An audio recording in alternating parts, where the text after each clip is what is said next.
Okay, good morning or good afternoon, everybody. I'm Dr. Yao, and we will be discussing the prompt study. I'm going to advance my slide here. So just an outline of what we will be discussing today. We're going to talk a little bit about Salesforce, and I apologize. We've had a lot of technical difficulties with Salesforce. They said that so there was some glitch on their side, and so the registration emails could not go out. They did not inform us about that, so I apologize for all the miscommunication, but Riley is going to talk a little bit about how you can get registered. I realize that prompt is wrapping up, but I'd still like people to register. I still like you to all be talking with each other, talking with us. We want to get feedback about prompt. I want to build a toolkit for everybody. So there's still a lot more communications that we want to do with all of you. So please do sign up. You don't have to, it's not required, but I am interested to see how this platform works and whether it's something we would want to use for future studies. We do have the 2022 data has been analyzed, and we do plan to send that out to the 60 or so sites that gave us their data. And we'll be sending it just like the previous data. It'll be all aggregated with the Caterpillar plot, and then you can look at where you are, and we're hoping to get that out before the end of the year. I will have some slides about getting credit for prompts, since that is coming up. And then I'm just going to walk through the QI template so everybody knows exactly what they need to fill in to make sure they're doing everything correctly. So I'm going to hand it over to Riley, and he's going to walk you all through how to get registered for Salesforce. Riley? Okay, can you hear me? Yes. Okay. So it's a pretty simple registration process. You just have to first go to this URL that's provided here. I don't know if we should probably send that out in an email after the webinar. So you guys all have that. And then at the top right, you'll see a little login button. It's in that red circle. That's what the web page looks like in that picture. And then once you click login, it brings you to a username password field, and below that there's a sign up button in yellow highlighted, and then you just click that. And can I ask Riley, before we go to the next slide, what's the username and password? Do we give that to them, or do people just make that up? Or so when they click the sign up, they'll be directed to a different page where they'll set their own username and password, but the username will be your email with .prompt at the end, and I'll explain that too on the next slide.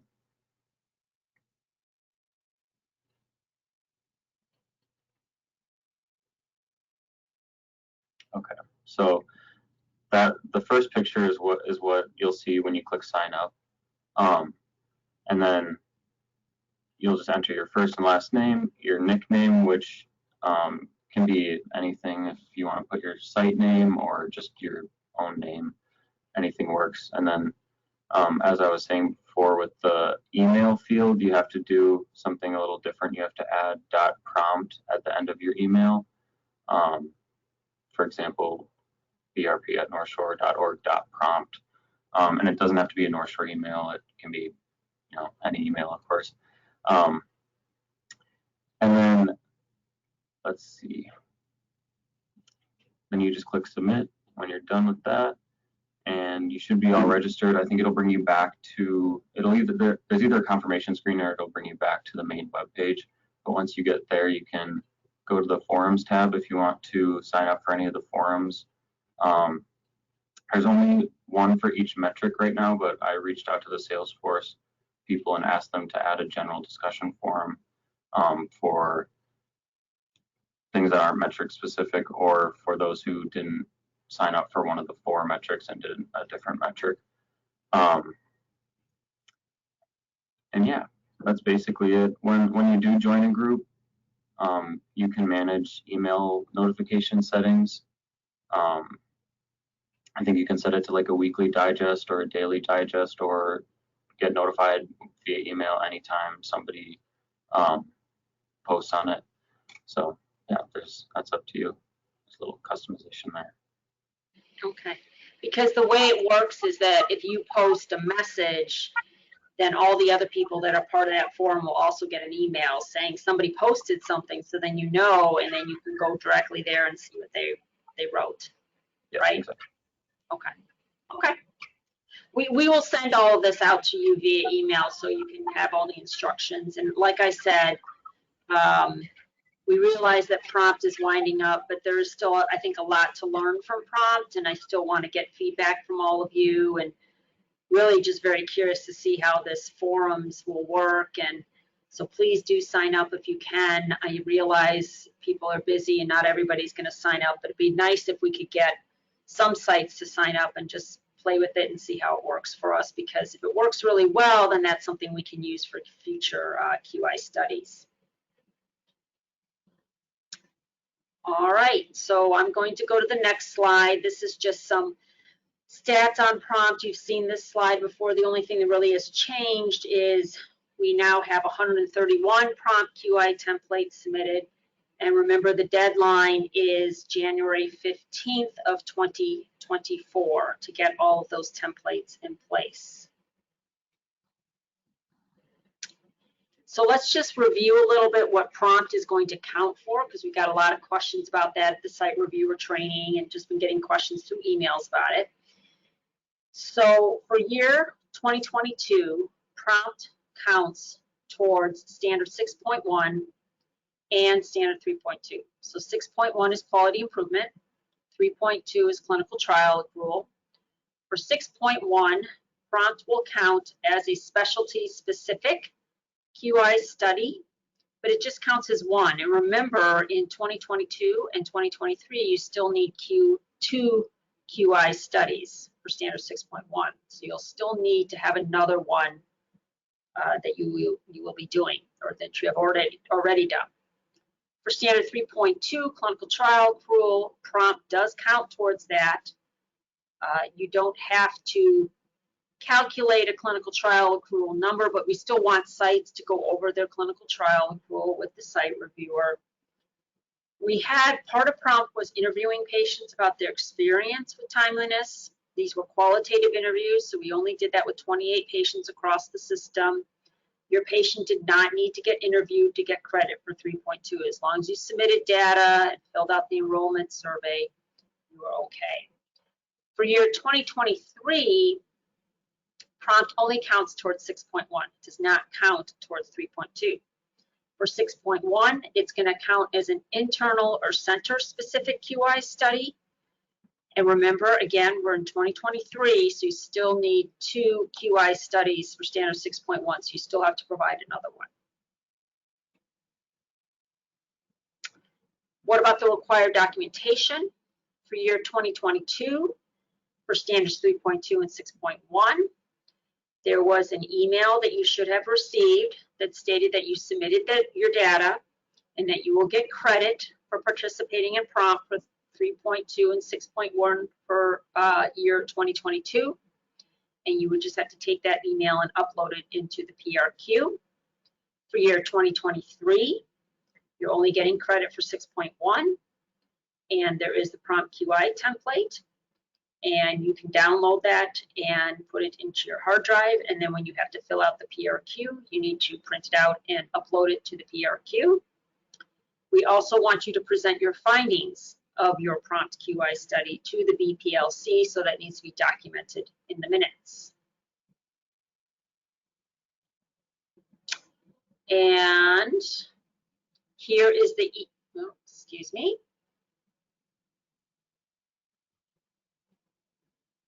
My computer does not like, okay, here's the email. I think I've shown this slide before, but this is the email that you should have gotten in year 2022 that documents that you participated and that you get credit for 3.2 and 6.1. If you do not have this, you can email us at brp@northshore.org and we can locate it for you. We need the name of your site and the center ID. And then the prompt QI template it looks like this. This is just one page of it. And again, as you know, the prompt QI template is many pages, and so that will be downloaded. So when you finish your prompt QI template, you'll get a screen like this, and it will say that you can download the survey. So you should be able to download it as a PDF and onto your hard drive, and then when the time comes, you can upload it to the PRQ. Okay, and just to remind everybody, prompt is only counting towards NAPBC. It does not count towards any COC standards. So I'm just going to walk through the prompt QI template. I know many of you have seen this. I just want to make sure everybody knows what needs to go in there to get full credit. And just to remember that we really want sites to go through all these steps, fill out all these fields. If your QI study did not show an improvement, that's okay. A lot of QI studies that happens. As long as you've gone through the exercise, you've done all the steps, you've filled in all the things, and maybe your time interval didn't change, or maybe it didn't change the way you wanted it to. But that's okay. You're not going to get penalized if your time interval didn't improve or it worsened. As long as you went through all the steps and took the necessary steps to conduct the QI study, that is what we really care about. So we'll start with problem detailing. Now, somebody had pointed out to me during one of these webinars that we had incorrectly stated what the problem statement here, and this has all been corrected, so just want you to know. But you have to write down your problem statement. We have the 6th Institute of Medicine Improvement Aims. Obviously for prompt, most of you are going to be clicking timely because that is what we're looking at, timely care. We're interested to know who is on your improvement team. How many members are on there? What are the names of the team members and what are their roles and what are their titles? Who is the project leader? Is it a physician? Is it a tumor registrar, a nurse, a quality officer, a program coordinator, or other? And then aim specification. What is your aim statement? And remember, we talked about an aim statement being SMART and having numerical goals and a timeline and making sure that it's achievable. So that's just something that you write in, okay? Strategic planning. We want to know when your project started. And then there's a number of exercises you can do to look at root causes for your problem. And we're just asking you to list 2. And then we're asking you to list at least one intervention that you talked about as a group to try and improve timeliness. Now, if you want to list more than one, we'd be happy to read more than one. And if you want to list 3 or 4 root causes, that's completely fine as well. Our plan, as I mentioned, is to put together sort of a summary report of all of this data so that all of you can look at it and to come up with a toolkit for sites based on the information that we learned here in the QI template that all sites can benefit from in terms of ways to improve timeliness at their centers. So part of strategic planning are looking at resources, and you can click more than one here, and there's probably going to be some resources we missed here, and we would be more than happy to hear what you used for resources. This field just specifies what resources if you click other. And then again, we're very interested in the outcome measure that you were trying to address. Time from screening to diagnostic, diagnostic to biopsy, biopsy to first surgery, and biopsy to first neoadjuvant treatment. I think several of you may have focused on one or more of these.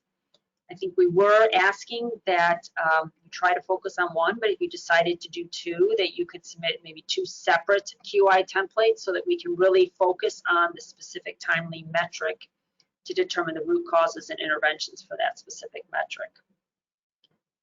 And then we asked about outcome measures and balancing measures. So outcome measure really is going to be probably the timeliness interval for most of the projects. You want to look at time from diagnostic mammogram to biopsy, or time from biopsy to surgery. And then the balancing measure is measuring an unintended negative consequence, something that you didn't realize was going to happen, and you're trying to sort of predict what that might be. So I always use the example that if you're looking at the time between a screening mammogram and a diagnostic mammogram, you're trying to shorten that interval. That means getting more patients in for diagnostics. Does that mean that those diagnostic slots are taking up screening slots? So then you would want to look at the number of screening mammograms that you're doing, and whether the interventions that you're undertaking to decrease the screening to diagnostic interval are impacting your screening mammogram interval. So process evaluation, PDSA cycles are plan, do, study, act cycles. So you employ intervention maybe for a couple months, and then you look at your outcome measure to see if it was impacted or not. And this again is just very much more descriptive, and you don't have to go into excruciating detail, just a short paragraph about what you did. If you have several different things that you did, we're happy to read through that as well. We just wanted at least one. And then how often did you review your measures, weekly, monthly, as needed, etc. And then we want to look at the interventions. I think I've put some slides up here on previous webinars about specific interventions people have used for their different outcome metrics. And what I've asked here is for sites to list the time interval that was chosen, and looking at sort of before and after an intervention. And so this first column here should be for outcome metric, and then the second column is a balancing metric. So the outcome metric is the actual time interval. So you would look at what your time interval was from screening to diagnostic before your intervention, and then what the time interval was after the intervention. At the same time, you want to look at the balancing measure. And so again, the example I always use is the number of screening mammograms. So you look at the number of screening mammograms before you do the intervention and the number afterwards to see if your balancing measure is being impacted by all the work that you're doing for your outcome metric. So these should be numerical values here, numbers, days, weeks, months, I mean, whatever you want to use. Typically people use days, but we just want to be able to see if you actually had an impact. And again, if these numbers don't show an impact, that's okay. You're not going to be penalized for that. We understand these things take time, and sometimes it may take 2 or 3 years to really see an impact, and that's okay. But we just want to know at the start of your project to the end of the project, kind of where are you? And then outcome evaluation. Was your project successful? Yes, no, no, no, not really sure. Probably a lot of you might be clicking on not really sure. One thing that I've learned with doing these QI projects, they take a lot of time, and there's a lot of steps you have to go through. So there may be a lot of you that are sort of, well, you know, we need more time. We're at this point here. No, we need more time, and that's completely fine. Again, if you don't click yes, it's okay. You're still going to get credit. Identify barriers or limitations to your QI project. One barrier that I ran into with my QI project here was leadership in the departments. I won't mention which department, but there was a lot of resistance from leadership to conduct the root cause evaluation, the interventions, to really measure all of these things. So that was a surprise to me. I didn't expect that, and I'm sure you will run into things as well. But I think understanding these barriers and what other folks have run into, I think will be very informative for other sites and for all of you. And then identify a positive consequence of the QI project. It doesn't necessarily have to be the impact to the timeliness metric. It can be something totally unrelated. In my project, I would say a positive consequences. I really built relationships with people in other departments that I didn't expect that was going to happen. So it could be something surrounding that.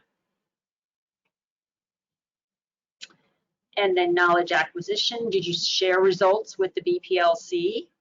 And did you share with anybody else? Maybe a QI team at the hospital, maybe the radiology team, maybe pathology, leadership. Anybody else that you can think of?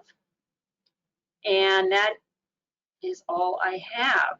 So again, remember just filling out each of those steps of the template.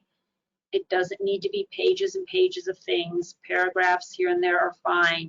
Just so that if you think about it from a site reviewer point of view, they just want to know, what were you aiming to look at? How did you look at it? What did you do about it? What was the process that you went through? And they just want to be able to see all of that step by step. So we will send a new schedule of webinars. It'll probably likely be again on Mondays. This time seems to work well for everybody. And there will be some more information coming from Prompt in terms of just some summary reports, toolkits. Right now we're in the process of writing up the prompt timeliness metrics for a paper. And I will be keeping you all updated on that. We're looking at the different timely metrics, how they vary by certain facility factors. We're also writing up the prompt qualitative interviews from patients and trying to glean from those interviews sort of actionable items that we could send to all of you to improve timeliness from a patient point of view. And then once we have all the templates in by January 15th, 2024, then we will be looking at all of that data and putting together an aggregated report for everybody to have access to. And then a toolkit eventually that sites can use to reference for future studies on timeliness. So that is all I have for now. I guess we can go to questions. Sure thing. First one is, can you go over an example of the PDSA? What are some responses typically for this part of the QI template? Yeah, so the PDSA is a plan, do, sorry, I'm going back, study X. So you're thinking of one small particular intervention that you're employing, and then you implement that intervention, and then you look to see how it impacts mainly your outcome metric. So for screening to diagnostic mammogram, for example, we looked at whether if we added hours on Saturdays for diagnostic slots, did that help decrease the time interval? So we started, I think, in May, and we waited for about 3 months. So we looked at the data in May, and then we looked at the data at the end of the summer. I think it was May, June, July, somewhere around August. We looked at the data and we looked to see if the time interval changed. And actually we saw a very, very minimal time interval change. It really didn't impact it dramatically. So then we knew, based on that experience, that adding Saturday hours may not be the thing that's really going to dramatically decrease our time interval between screening and diagnostic. There were other things, other interventions that we needed to employ. So that would just be an example of something. Now you may have decided maybe your intervention takes a lot of resources and a lot of people, and it's not something that you can just roll out and look at for 2 or 3 months. It's something that you really need, like, 10 months or something to look at, and that's fine. That would be your PDSA cycle, would be like a 10-month cycle. So you roll it out in March, and then you look at the end of the year to see where your metrics stand, and that's completely fine. Thank you, Dr. Yao. The next 2 questions are in regards to Salesforce. One person wants to know what is it being used for, and another person wanted to know, why are we doing it at this point in time? Is it required to get credit? It's not required to get credit. I had wanted for some time to have some way that centers could communicate with each other, to talk with each other about their experiences going through Prompt. And I think it's just taken a lot more time to find that platform than I thought. So it's partially just a delay in just getting access to the technology. Salesforce promised us a bunch of things, and then there was some glitch in the system here, so then things all had to change. And so there have been a lot of delays, and I apologize. And I would say right now, I just want more to use the platform and see how it works for us in terms of networking and communication between the sites. So I'm curious to we'll probably use the platform mainly to get feedback from Prompt, and then also to help us build the toolkit so we can get feedback from sites, and then that'll help inform how we build the toolkit. But you don't need to do it. If you don't participate in Salesforce, you will still get credit, so don't worry about that. Okay. The next person has more of like a specific question for their site, like how do they know if they completed a survey?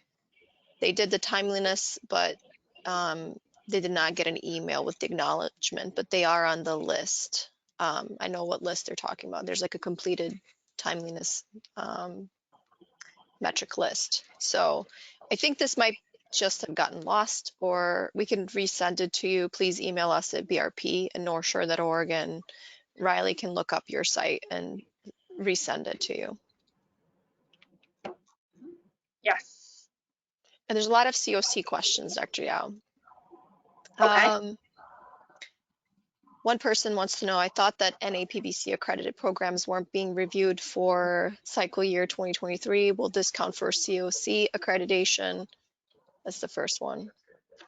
It does not count towards any COC accreditation, unfortunately. And I realize there's this gap period because of our rollout of our new standards that some sites don't technically get reviewed in 2023 for Prompt, and I apologize for that. But we still want sites doing all of the standards and doing the QI and not blowing everything off. So I apologize, but I realize what you're saying. I think actually my site is one of the sites that falls in that kind of gap where we don't technically get credit for Prompt, but we're still participating. So appreciate your participation, and hopefully it just benefited your center in terms of quality improvement and learning about timely care. And getting the data too, I think, is also beneficial. So.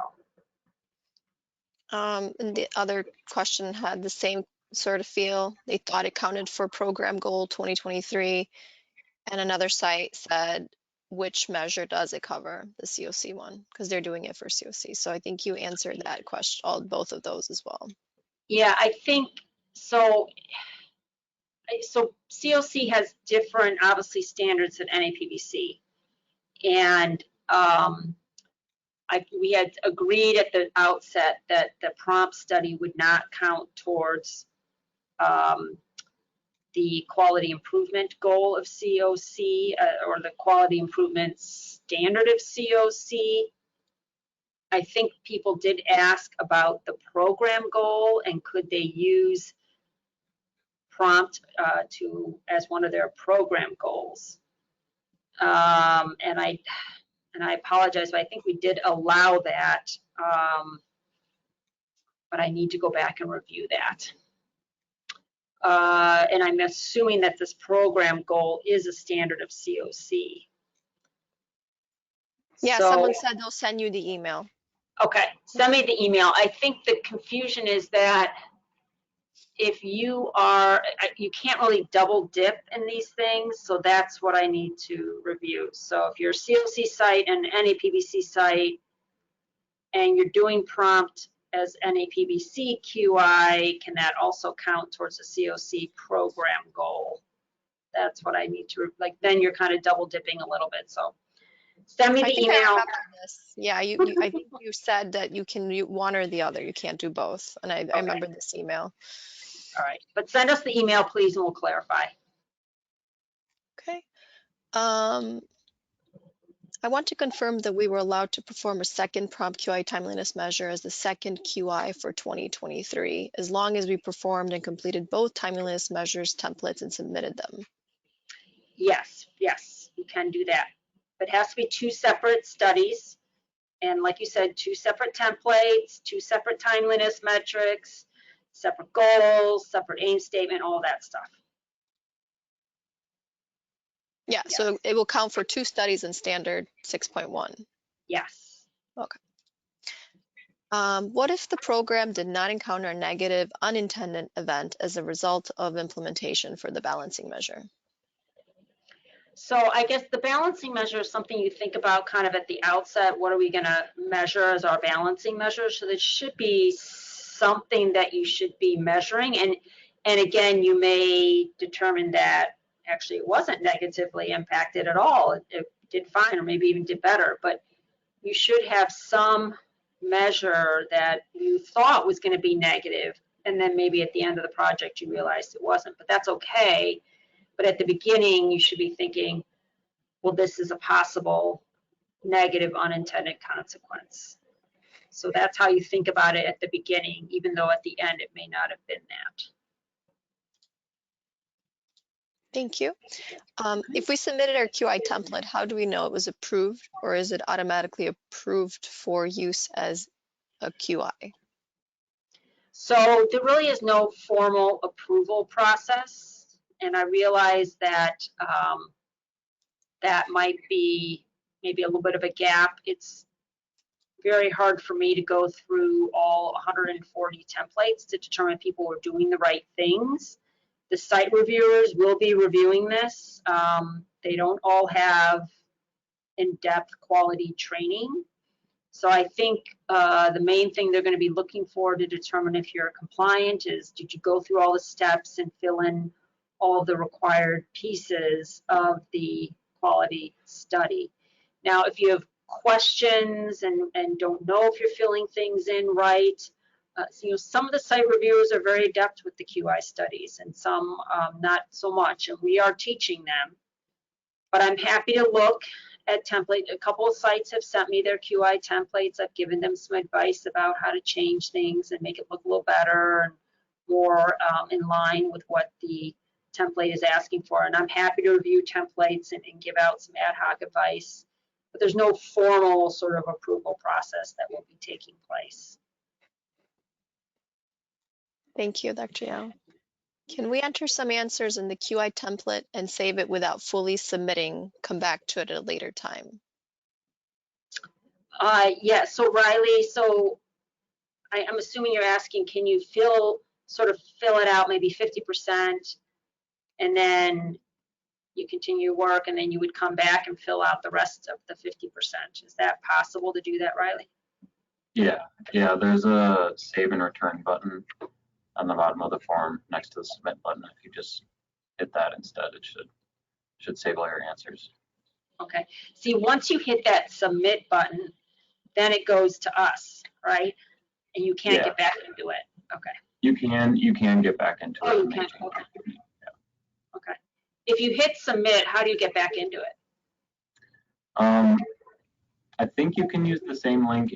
If the same link doesn't work, you can just send us an email at brp.org, And we can get you back. and I can resend a new invitation. Okay. Is the data due by 12/31 or 1/15 is the next question. The QI template is due 1/15/2024. The next question is, we're having difficulty getting post-intervention data for the surgery timeliness study. Patients we want to look at have all had surgery yet. How do we incorporate that missing information into our outcome measure? So I guess I would say, and I know this all depends on kind of the timing of your intervention and all of that. Is it possible to back up a little bit and maybe look at patients that we do have that data on? Because all of this is due January 15th, 2024, we sort of need all of that in place. If you, just for the sake of your own site, want to know, you want to be able to submit the data maybe later on when you have it, we certainly can accommodate that. But the way that with the submission deadline and looking at all that, we do need the template in by January 15th. So I don't know if you're able to, instead of looking at cases where the cases were supposed to be done by December, maybe looking at cases that were supposed to be done by November, early December. Thank you, Dr. Yao. Are we to use the average of all the months in the process evaluation or the last month we captured data? So I'm assuming this is for the outcome metric. You can decide, you know, what number of days you want to look at. So when you want to, your data before the intervention could be maybe just January, February, March, and then the data afterwards could be October, November, December. It's sort of up to you what numbers you want to look at and what you think is best to measure the impacts of your interventions and your cycles and all that. Okay. How do you get credit for 2023? So you, for the, so you're only going to be getting credit for 6.1. You have to fill out the prompt QI template. You can download that into your hard drive, and then you have to, when you're up for your site review, then you need to upload that prompt QI template with all the stuff that you filled in. You need to upload that into the PRQ. So there'll be a place in the PRQ to upload that.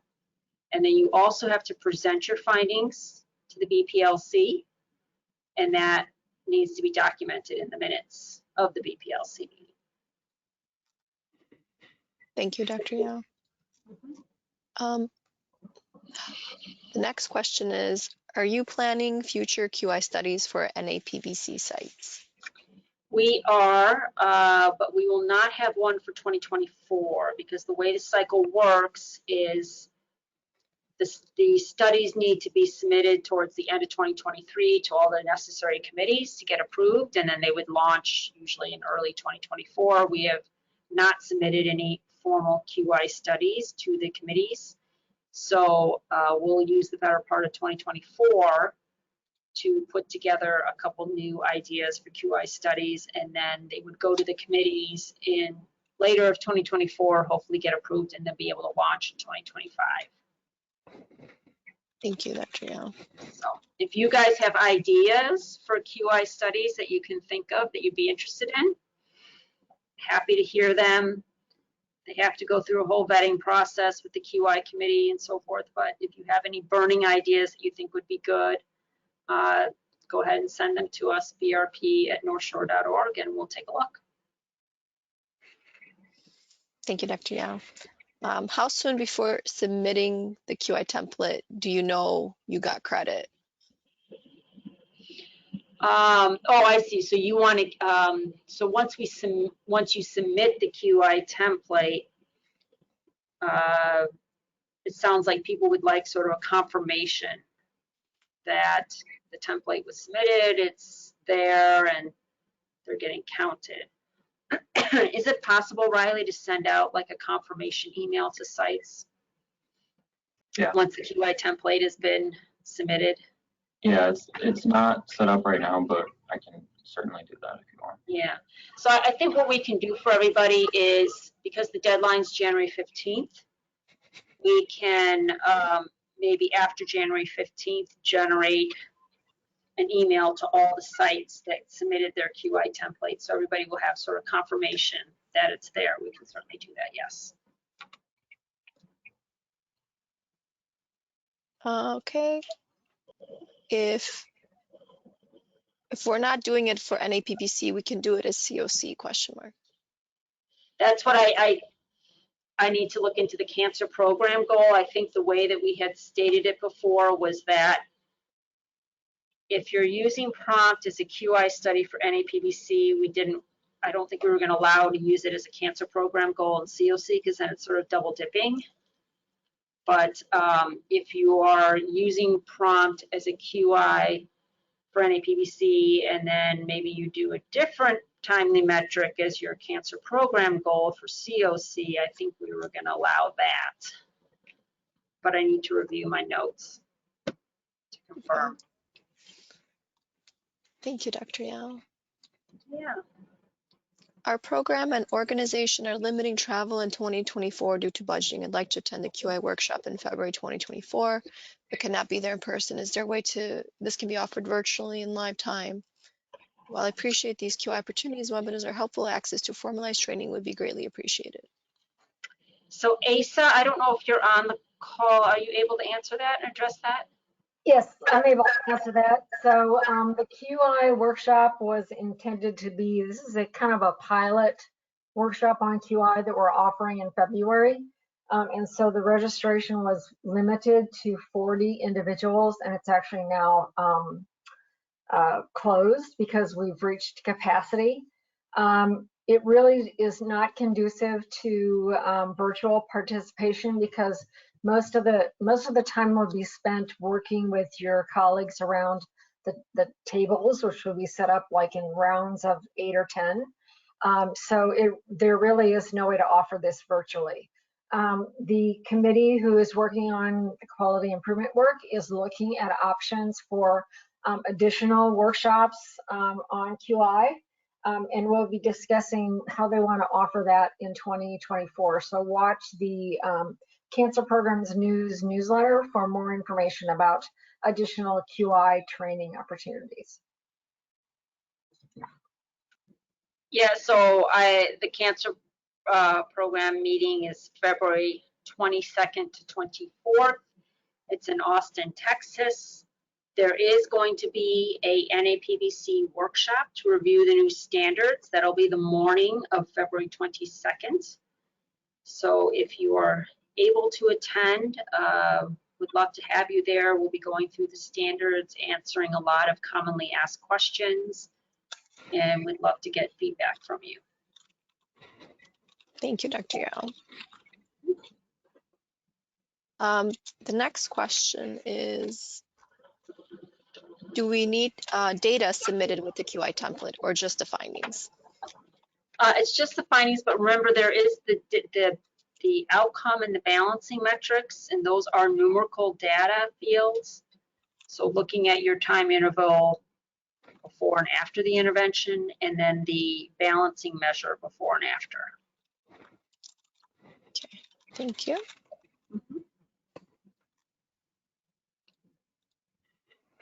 How would we go about doing another prompt study measure for 2024? Do we just complete the data on our own and submit later in 2024? Thank you.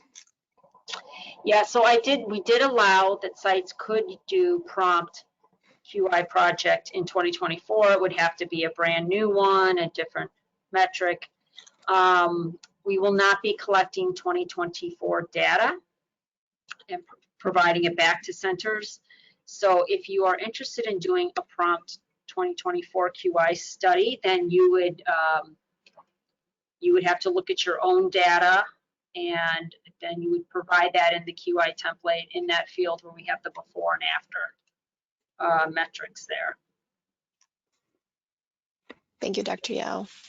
The next question is, we're not being surveyed until 2025. Will the surveyor ask to see the prompt study template or studies that took place in 2022 and 2023, or are they looking at 2024? I mean, they're mainly going to be looking at 2024, but they know that you were accredited during 2022 and 2023, so they might opt to look at that as well. So this is this gap period here where because of our new standards, we aren't having site reviewers review some years with the old standards and some years with the new standards. It's just too confusing. But some site reviewers may just say, yeah, I'd like to know, what did you guys participate in prompt in 2023? What'd you find? And show me. So I think it behooves you to be prepared and have that ready for them to look at. Thank you, Dr. Yao. The next two questions are sort of similar, so I'm going to try to group them together. Two sites want to know if they can submit the template by January 15th, but then have the BPLC meeting where they present their findings afterwards. Because of just the timing that they're meeting, it's not going to work for them. That's fine with me, yes. Okay.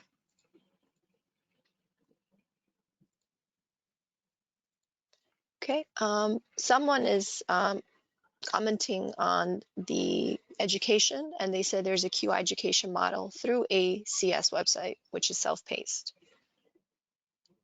There is.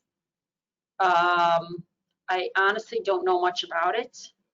I think it's pretty comprehensive, and I think there's a cost associated with it. Asa, do you know about this sort of self-directed? Yes. Maybe So, you can comment on this. So this is called the ACS Quality Framework. It is kind of the college's standard for how they really want or they really believe QI should be performed in all of our quality programs. I'm not sure if there's a fee for that or not. So I'll have to check that out and get information out to the prompt participants. But yes, the ACS Quality Framework is an excellent resource. It will be discussed briefly during the QI workshop that will be held in February. Yes. So as you know, I took that ACS Quality Framework and used it for the prompt study because the college is wanting all of the quality programs, not just cancer, bariatrics, trauma, etc., to use this framework for their QI studies. Now, I kind of dumbed it down a little bit. It's quite comprehensive, the framework, and there was 1 or 2 modules that I didn't even include. I think there was a module on cost analysis. I just thought that was just going to be too much for centers to do, but I tried to keep the key components so that you get a flavor of what that framework is like.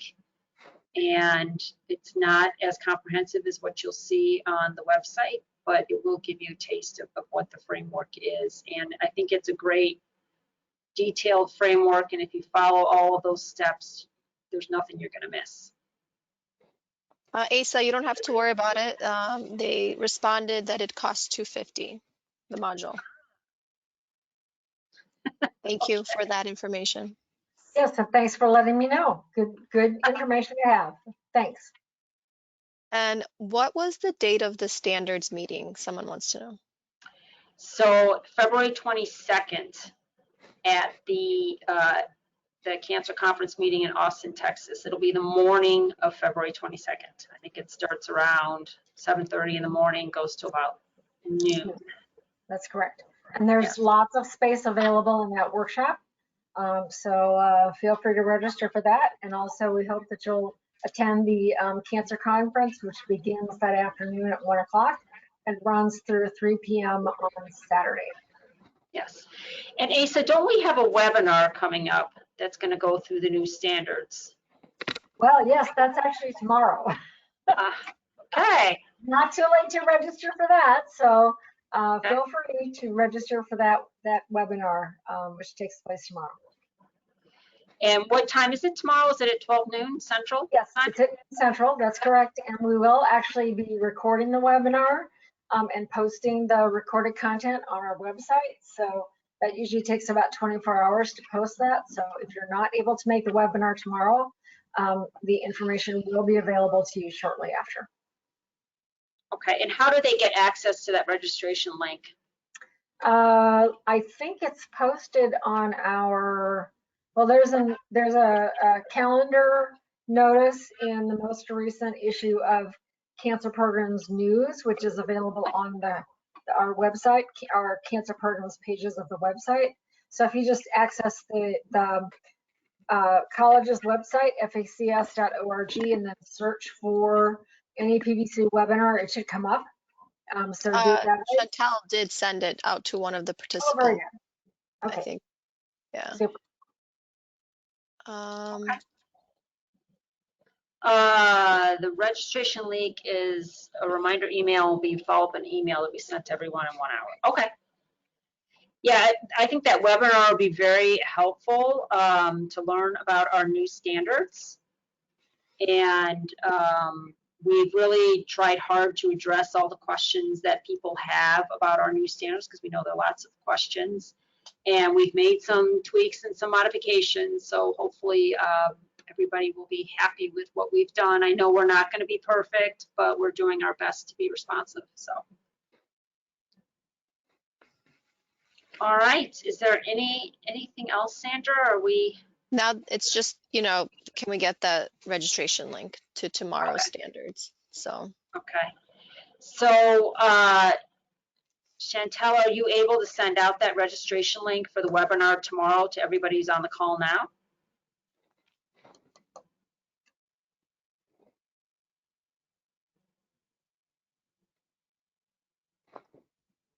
We can get if Chantel, if somebody sends us the registration link for the webinar tomorrow, we can just do a blast out to all the prompt sites and give it to them as well, so. Okay, I think that's all we have.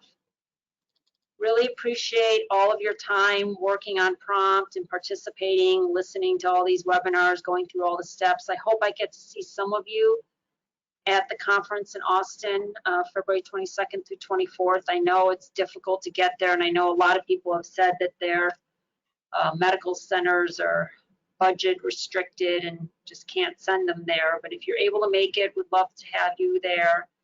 And we will continue working on prompt and continue to give you updates and give you more information about what we learned from prompt. Again, thank you, and I hope you guys all have a great day. thank you. Bye-bye. Bye, everyone. Thanks, Riley.